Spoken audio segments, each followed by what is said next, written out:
Okay guys, we're picking up in medias res, as they used to say like 2000 years ago. And let's follow Bob on his free return trajectory and see what he's up to. Yeah, and we won't get that until the gravioli detector, which is in quite a while still. Anyways, that's all said and done. We're getting to the mun. That's amazing poetry right there. I need a copyright lawyer stat, because I'm going to be rich from such lyricisms. Anyways, we are now looking at more science. We have not gotten any of these because, as you remember, our probe was very sparingly equipped with just the bare minimum of batteries it needed to get its mission done. And obviously we're going to get the full return by doing okay, that's annoying. They should layer those differently, I believe. Maybe, I don't know. I'm not a UX expert or anything.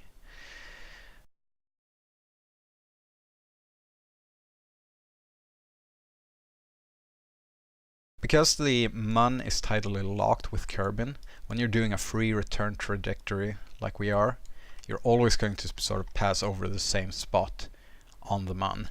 So the biomes you may hit, depending on how, well, you're always going to go over them, but if you're low in space or not, it's going to depend sort of on your eccentricity here. Like if you're very hyperbolic, your line is going to be very straight across here, which means you're sort of going to go in and out of near space faster than if you're more curved. And obviously you can do something creative with that, is that you can come in for a not quite free return trajectory where you sort of have to boost yourself, and then maybe you can hit one or two biomes extra over here. I don't think you can hit this crater, for instance, and still do a, well, not so sizable burn here to get the return. But maybe, I'm not going to describe it. When I say you, I mean me, because I don't know how to do that. Anyways, so I believe that see, we're just going to assume things here. No, that's not our style. We're going to investigate. If we do a crew report, we're still in high space over the mun, which is fine, and I don't believe the edge between the situations is 100 kilometers. We can check now. See, no, we're still in space high. I believe the edge is 60 kilometers, and of course you could just look that up on the wiki, but let's investigate because we're doing it live. Now, one biome you could potentially hit is what we're passing in over right now. And that is the Midland craters, if I'm not mistaken. So if the edge of high space is 70 kilometers, we're going to get this. So, no, it's not. I believe it's 60 or 50. 70, it's not as round a number, even though it's exactly as round a number, I guess. Because it's a multiple of 10,000, no matter what. It's, yeah, I don't know. So let's see if we actually get it on 60. If not, I think that may be Midland craters as well. Space near the mun. Yes, okay, so let's EVA quickly, and EVA Midland craters, we got it. We're the best.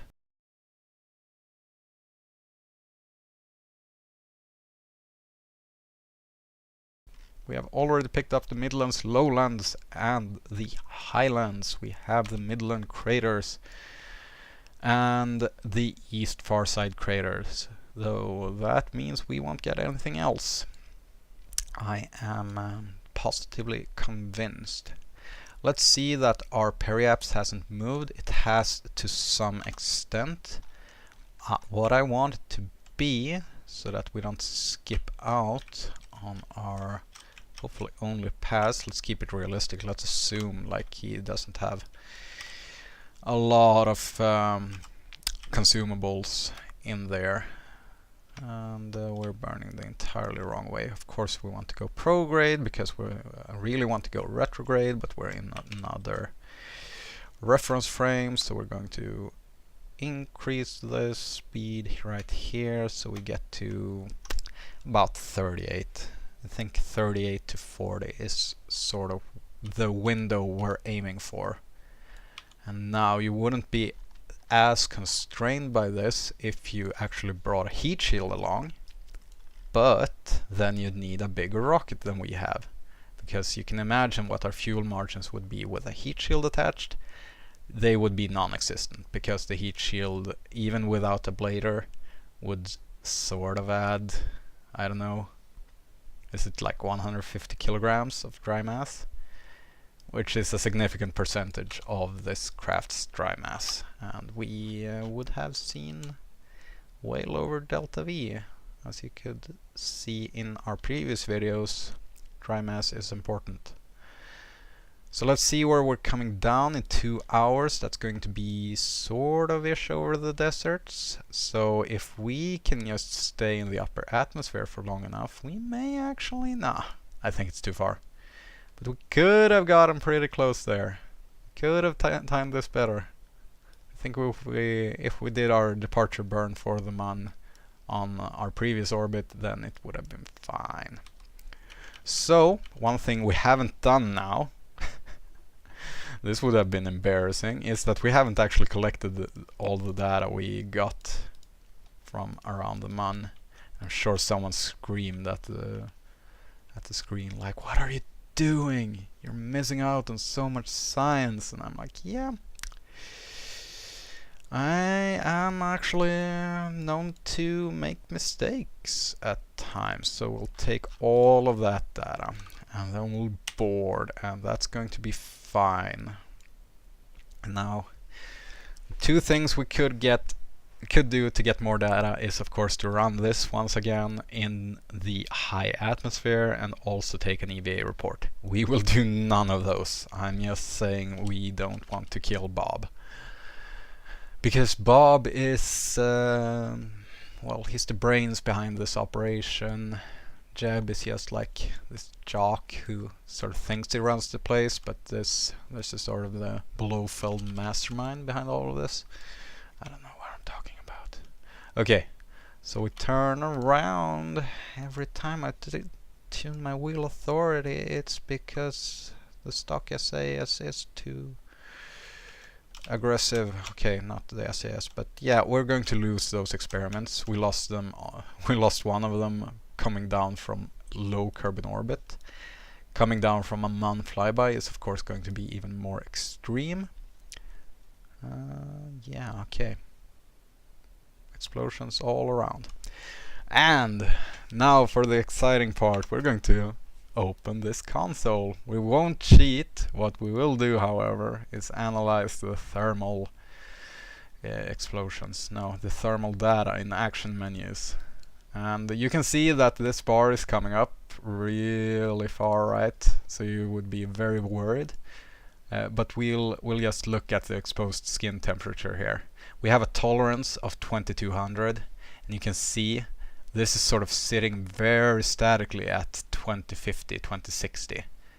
And that's because we have a lot of radiating flux. Like, as long as our convective flux, that is the heating from the atmosphere, doesn't get higher than this, we can radiate away most of it easily. You also have this skin to internal flux, which is sort of, you can sort of think of that as your endurance in these regimes, because your internal max temperature is often way lower than your exposed skin max temperature. In this case, I believe the max internal temperature is 1200 Kelvin, while the exposed skin has 2200 Kelvin. So this exposed skin value is sort of telling you what peak heating can you sustain, while the internal temperature is telling you, okay, for how long can you endure that heating? Because you can see we have this skin to internal flux that's only bleeding off slowly as these two sort of equalize. But if we were to stay in a high heating regime where our exposed skin was sort of sitting at like 2100 Kelvin, then that would slowly bleed into our internal internal temperature, and that would in turn end up going past its maximum rated temperature, which would kill us in the long run. Now, however, coming down low into the atmosphere like this, we are bleeding off speed at a sufficient rate as to lower our exposed skin temperature way faster than that ever being a problem. Like when this goes below 1200, we know this will never go above 1200, because that's how thermodynamics work. Like, you won't get a higher temperature from a lower temperature. That wouldn't make much sense. So anyways, as you could see, like, we have a very narrow window for reentry with this capsule. If you go just a couple of kilometers higher than that, you'll skip out, which wouldn't be an issue per se, but it's a waste of time, and it doesn't look as planned or as elegant.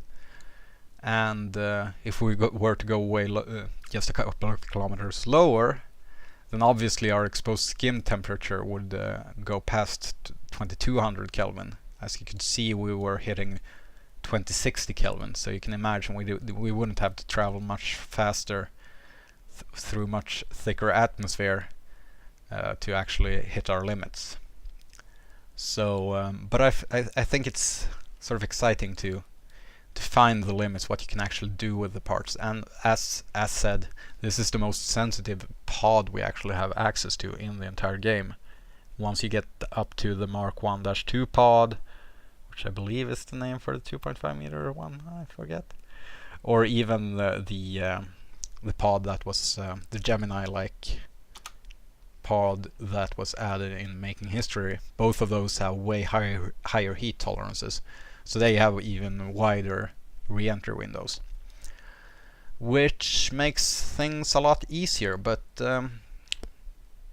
yeah, I just want to show that this pod is good enough for these types of missions, and but not much more. Let's say I don't want to do an interplanetary re-entry with this, but once we go into interplanetary, we will have better pods than this, because I don't feel like actually sending a Kerbal into in a one-seater like this. That would be cruel. Like, you sit in this pod for a couple of 100 days, and you'll get some snacks when you return. That's on us. We'll drinks on us, as long as you just be obedient and almost kill yourself out of boredom. Imagine that. Yeah. Anyways, coming down here, we're on a slight slope. We have a cactus there. We should probably not land on that. And we have upgraded the astronaut center, but we require the R&D building as well to take surface samples. Yes, we do. So we already have the EVA from here. That means we probably have the crew report from here as well. Yeah, but let's just store that. I don't care. Recover vessel, and we'll see our returns. Fantastic. Yeah, 0 science. Oh wait, no. Actually a lot of science. And yeah, that's well worth our time. And so let's consider what to spend this on. Now, if we unlock miniaturization, our next progression contract is going to be a docking contract. So I'm not sure we want to do that, because we probably want more science before we go ahead and just lock ourselves into low carbon orbit. We don't want to be NASA. No. Instead, this is the most important node in the entire tech tree, and people are like, are you crazy? For real? We shall compare we shall absolutely compare the performance of the engines we get in here with what we have right now, and you will be amazed. You will never design rockets the same way again, let me tell you. It's a revelation. We want advanced construction because I feel like using fairings from now on, and it also gives us these structural parts, the engine plates, all of that comes directly from making history. We want that. Since we paid for it, we might as well unlock it as well. Not feeling fuel systems are going to be important right now. It would allow us to do some asparagus staging and whatnot, but that's not really required. Electrics is going to give us better probe bodies, so I would definitely want that. And yeah, we could go for more plane parts, but that's not going to do us much good. Would allow us to build some very beautiful rockets, however, with all these adapters. We're going to just cut out all this discussion. I suppose we go flight control because we want to balance out the tree. Yeah! I don't see why not. It gives us a two-person pod as well if we want to do some on-orbit operations later on, but obviously it's not going to be quite as good as this one because it's balanced differently for some reason. Anyways, getting done, and that's what we can afford right now. So yeah, and then our progression contract will be to rendezvous. Okay. But we also get these rescue contracts, so I guess that's way fine. Sarah Kerman. Come with me if you want to live. Yeah. And with that very up-to-date movie reference, we're signing off from this mission. Thank you for joining me, and see you next time.